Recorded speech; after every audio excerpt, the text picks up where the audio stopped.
Hello, namaskar friends. My name is Rohit Singh. You are watching my official YouTube channel Battle for SSC for Better Preparations.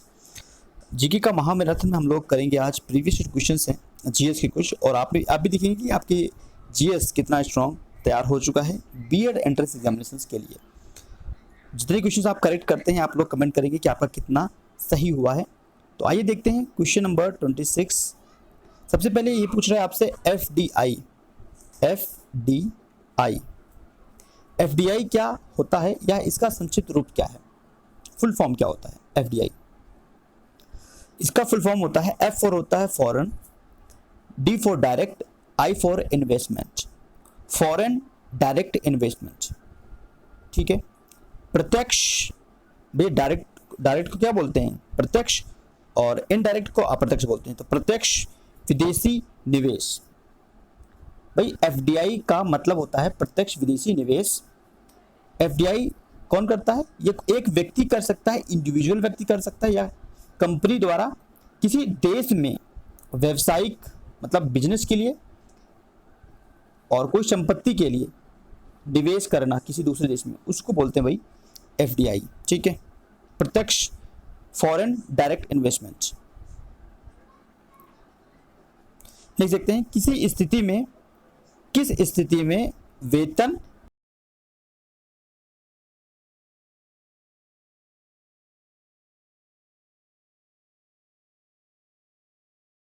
तथा स्फीति की condition में। ठीक है, अति मुद्रा स्फीति की कंडीशन में। ऑप्शन 4। ये सभी जो क्वेश्चन मैं करवा रहा हूँ ये सब इकोनॉमिक के क्वेश्चंस हैं। बैंकिंग निम्नलिखित में से किस क्षेत्र के अंतर्गत आता है? बताइए, प्राथमिक क्षेत्र, द्वितीय क्षेत्र, तृतीय क्षेत्र या द्वितीय तथा तृतीय क्षेत्र। जो बैंक है ये आपका तृतीय क्षेत्र में आता है। ठीक है, इसको हमेशा याद रखेंगे।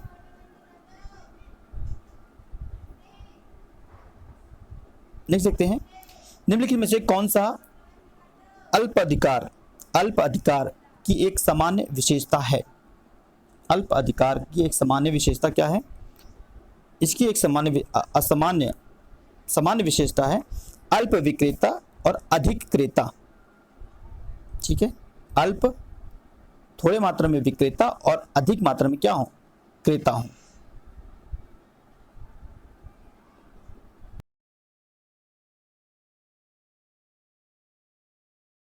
आइए, योजना का मुख्य उद्देश्य, पांचवी पंचवर्षीय योजना का मुख्य उद्देश्य क्या था?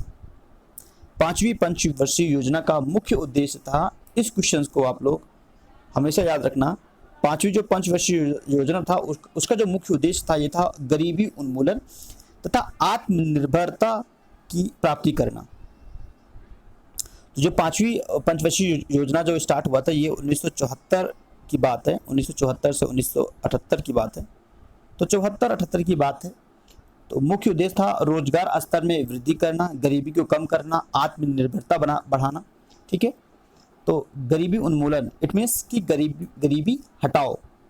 तो पंचवर्षीय योजना का ये मुख्य लक्ष्य था। निम्नलिखित में से किस अनुच्छेद में पाकिस्तान से भारत आए लोगों के लिए नागरिकता का अधिकार का उल्लेख है? अनुच्छेद 4, अनुच्छेद 8, अनुच्छेद 6, अनुच्छेद 10। करेक्ट क्या है? Article 6। My dear friends, article 6 में क्या कहा गया है? तो भारतीय संविधान के अनुच्छेद 6 में पाकिस्तान से आने वाले व्यक्तियों की नागरिकता के अधिकार से संबंधित है।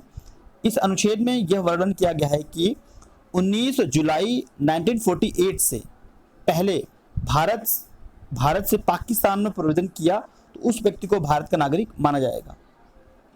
मतलब कि जो बंटवारा हुआ ना उससे पहले अगर कोई भारत में है या आता है भारत में, पाकिस्तान से भारत आ जाता है तो वह भारत का नागरिक कहलाएगा, और उसके बाद कोई आता है तो भैया नागरिक नहीं कहलाया जाएगा। ठीक है, क्लियर है? तो यही बोला गया था अनुच्छेद 6 में। शाह शुजा मुराद बख्श के बड़े भाई कौन हैं? शाह शुजा और मुराद बख्श के बड़े भाई कौन हैं? 32 नंबर क्वेश्चन है, और बड़े भाई है भैया दारा शिको। शाह शुजा और मुराद बख्श कौन है? ये शाहजहां और उनकी पत्नी मुमताज महल का क्रमशः दूसरा और छठा पुत्र है, ठीक है, दूसरा और छठा पुत्र है।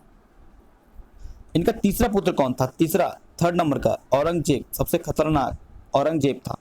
और इनका बड़ा बेटा कौन था? दारा शिकोह। तो यह बड़ा भाई था, ठीक है, अपने भाइयों में सबसे बड़ा दारा शिकोह ही था, ठीक है। और शाहजहां के पुत्र कितने थे? तो 6 पुत्र थे, ठीक है, 6 बेटे थे। सबसे बड़ा दारा शिकोह और थर्ड नंबर का औरंगजेब। निम्न में से कौन सा राजनेता पहले राज्य का मुख्यमंत्री और फिर भारत का प्रधानमंत्री बना था? कौन थे भैया? चौधरी चरण सिंह, मिस्टर चरण सिंह बोल दीजिए, चौधरी चरण सिंह। तो चौधरी चरण सिंह पहले ये यूपी के क्या कहते हैं? मुख्यमंत्री, उसके बाद ये भारत के प्रधानमंत्री बने। इन्हीं के जैसे और भी नेता हुए, जैसे कि आपका HD देवगौड़ा, जो कि पहले कर्नाटक के मुख्यमंत्री थे, उसके बाद फिर प्रधानमंत्री बने थे, ठीक है। और उसी प्रकार नरेंद्र मोदी जी, आपको पता है, गुजरात के मुख्यमंत्री थे, उसके बाद फिर भारत के प्रधानमंत्री बने। तो इस तरीके के बहुत सारे लीडर्स हुए। लेकिन ये पूछ रहा है कि राजनेता जो पहले राज्य का मुख्यमंत्री और फिर भारत का बना, तो चौधरी चरण सिंह, ठीक है, फर्स्ट नंबर पे है। तो ये याद रखना। मानव शरीर में कौन सी सबसे लंबी नस है? काफ़ी अच्छा क्वेश्चन है। सबसे लंबी नस, शफे नौश नस, कौन सा भैया? नाम थोड़ा टफ है, सफे नौश नस, याद रखेंगे, सबसे लंबी नस है, ठीक है। ये क्वेश्चंस भैया 7 बहनों, 7 सिस्टर के नाम से कौन कौन स्टेट जाना जाता है? तो ये है आपका कौन सा भैया? त्रिपुरा, मेघालय, असम, अरुणाचल प्रदेश, नागालैंड, मणिपुर, मिजोरम। ऑप्शन फर्स्ट ये आपका सही है। और ये आपका 7 राज्य हैं जो कि 7 सिस्टर्स के नाम से जाने जाते हैं।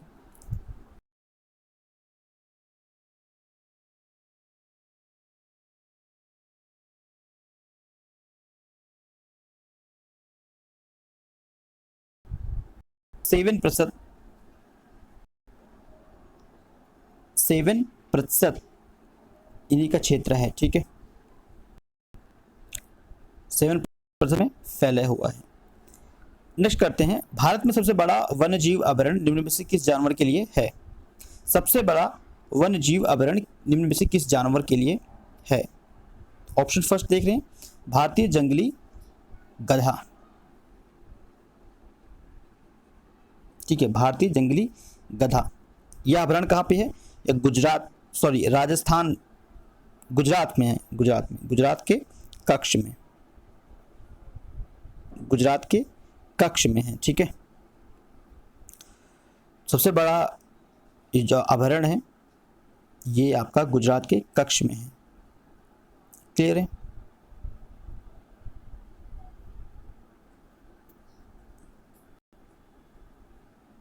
नेक्स्ट करते हैं,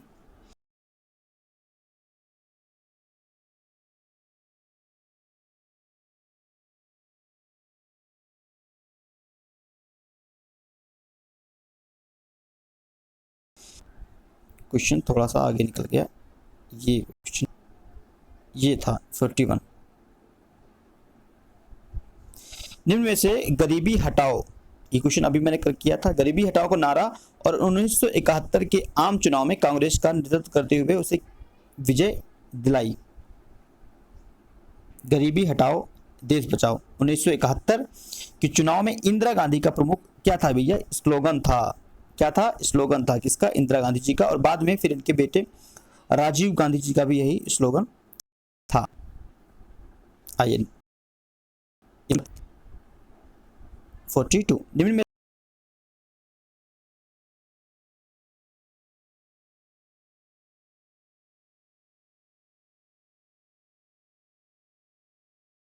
से कौन सा एक है?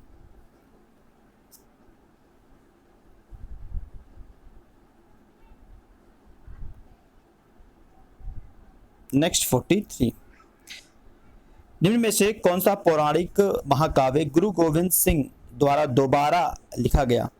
तो वह है आपका रामायण। कौन सा? रामायण। ठीक है। और गुरु गोविंद सिंह 10वें सिख गुरु थे और उन्होंने महाकाव्य जो है, पौराणिक महाकाव्य रामायण के नए रूपांतरण का पुनर्लेखन संबंधित कार्य किया था। तो इनके जो लिखा गया उसको गोविंद रामायण के नाम से जाना जाता है, गोविंद रामायण। कीट का वैज्ञानिक नाम ब्लिटेरिया है, ब्लिटेरिया। तो भैया यह कॉकरोच, कॉकरोच का यह वैज्ञानिक नाम है। तो इसको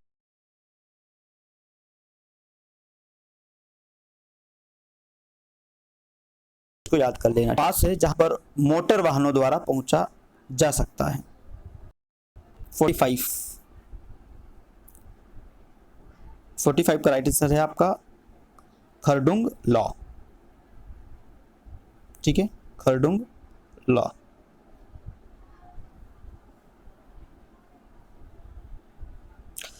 भारतीय संविधान के किस अनुच्छेद में राष्ट्रपति के महाभियोग की प्रक्रिया को शामिल किया गया है? काफी अच्छा क्वेश्चन है और इंपॉर्टेंट है। आर्टिकल 61, ठीक है, अनुच्छेद 61। निम्नलिखित में से किसने गदर आंदोलन के में महत्वपूर्ण भूमिका निभाया था? लाला हरदयाल। ऑप्शन 2 देख रहे हैं, बिल्कुल परफेक्ट है, ऑप्शन 2। और ये क्वेश्चन काफी इंपॉर्टेंट है, लाला हरदयाल ने।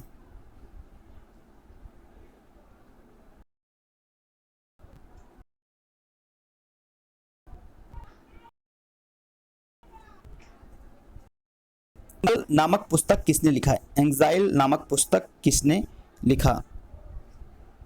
तस्लीमा नसरीन। ठीक है, कहाँ की हैं? ये बांग्लादेशी हैं, बांग्लादेशी लेखिका हैं। ठीक है, तस्लीमा नसरीन।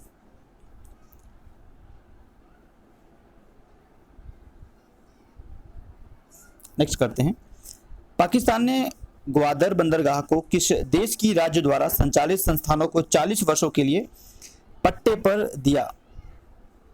पाकिस्तान ने ग्वादर बंदरगाह को किस देश के राज्य द्वारा संचालित संस्थानों को 40 वर्षों के लिए पट्टे पर दे दिया है?